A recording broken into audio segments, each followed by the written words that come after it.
Өміріңізді қиыншылықсыз, проблемасыз сүруді үйренгіңіз келе ма? Ол қалай десеңіздер, алдымен осы видеоны өзіңізге сақтап, мен парақшама тіркеліп, лайк басуды ұмытпаңыздар. Сізде қай кезде қиыншылық пен проблемалар сізді сырт айналып өтеді?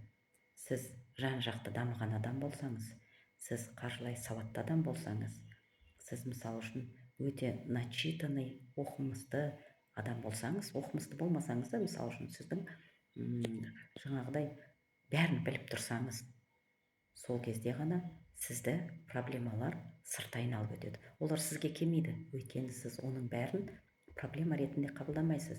Сіз оның бәрін мүмкіншілік ретінде қабылдайсыз. Егер де осы жайлы тереңірек білгіңіз келсе, және де өзіңізді тағы да жан-жақты дамытып, барлық проблемалардан тез арада шыққыңыз келсе, өзіңізге проблема емес, мүмкіншілік ретінде қабылдаймын десеңіздер, осы видеоның астына даму деген сөзді жазып кетіңіздер. Сіздерге керемет мүмкіншіліктерді айтатын боламыз, және де акцияға қатыса аласыздар. Өзіңізді проблемасыз өмір сүремін деген акцияға қатыса аласыздар.